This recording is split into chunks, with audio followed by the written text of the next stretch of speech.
I think people will see that we care about what's been entrusted to us. I mean, we are just the current generation. This church is over 330 years old. God has allowed us to, in essence, be trustees of this property right now. It's not ours, and we hope to pass it on in better condition to generations that follow. It's definitely more about the people here who make up the church. The church is not this beautiful sanctuary we're standing in, the church is the people here. And that's one of the reasons it's easy to overlook the needs that we have within the structural and architectural part of the physical church, is because the people here make up for it. It's so easy to get involved in this community and family and overlook some of the needs that we actually need to attend to. It is emotional. I'm one that doesn't like to see change. I really don't. I look around Charleston, it saddens me to see how the city has changed, but I know that it's right. As a professional in the industry, there are things that that need to be changed about all our buildings. If I look at it, it is definitely an eyesore, and I think, thinking about our church coming in from Church Street is very beautiful, but 90% of us come in from Meeting Street, and I don't think it's as beautiful. If you can look past the parking lot, then you see the building. The building becomes the focus, and if we can make something there a little more beautiful and inviting, then I think we can, kind of help our approach to the church. It's not real handicap accessible. If you want to go in Fellowship Hall, you have to go in from the other side of the building. If you want to go to the bathroom, you have to come out, go all the way around to the other side to get to the handicap restroom. This church needs to be accessible for all people. My grandchildren have been here when they were babies, and the nursery facilities are not what you would expect to be like in a church of this size and reputation. So the nursery facilities need to be upgraded. Our school is very important to this church. Really, I've always considered it the main mission arm of the church.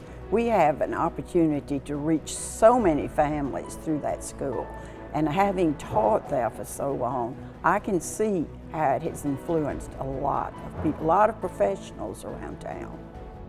Don't look at it as an obstacle, look at it as an opportunity. You have the privilege of being part of this opportunity to make this place even better. I mean, every generation will be able to say that. We really have a true opportunity here. It may take some sacrificial giving, but I hope we don't look at that as a burden. I hope we look at that as oh, wow, I am privileged to be part of this. God has seen fit to bring us here at this time to be part of this program. A new building kind of represents a kind of moving forward in progress of any institution, and this institution can do the same thing by building a new building, and I think it's pretty important to always be thinking about the future, and if the new building is the way the church wants to think about the future, then I'm all for that. I would love to be a part of this renovation project, especially because I have such deep roots within the church, and I feel so connected to it. It's almost like changing and renovating the physical church is also changing and renovating the people here within the church. So I definitely feel called to be a part of this. My son-in-law and daughter met here at this church when they were in the youth group. So it means a lot to me. George and I met here on a ski trip. It means a lot to me, and my hope and prayer is that someday Marion and Laura will move back here and they would make this church their home again. And that would mean my granddaughters too. And I would like to have a facility that they would be proud to come to and that their children could come to at the same time. One thing I use to motivate myself to get involved in these types of projects is to think about the future. Think about how I would want this place to be for my children coming here. When I've grown up and married and had kids, how I would want it to be better for them and to be more accessible for future generations, because that's what this is all about. This is about making it accessible to new people coming in, but also the generations to follow us.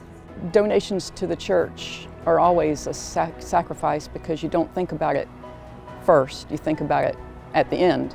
You think about it, okay, do I have anything left to give to the church? It should be the first thing that you give back to God, because everything you have is His anyway. This church really has been my mainstay really all my life. And I remember at John's funeral, a man, really, he was our lawyer, and he'd never been in this church. And he walked in, he told me later, the minute he walked into this church, he could feel love here. And I hope that would be for generations to come. I'm reminded of that parable about the talents where the master gave his servants varying amounts of talents and expected them to do something with them, and he chastised the servant who buried his one talent and said, I was just worried, I was scared, I didn't want to do any harm, I just buried it. And I don't want to be that servant. I don't want our generation to be that servant that buried their talent. I think we need to sacrificially give, leave this facility in better condition than we received it for future generations so that we can reach more people. I mean, that's really what it's all about, reaching both unsaved and saved in this community, reaching the underprivileged in this community, being inviting, welcoming, modern, facility where we can do the best that we can for God's kingdom. I would love to be a part of this renovation project. If the new building is the way the church wants to think about the future, then I'm all for that. I know that it's right. It's worth it to spend some extra money and update the facilities. I have no doubt that the program here is, in my view, God's will for this congregation.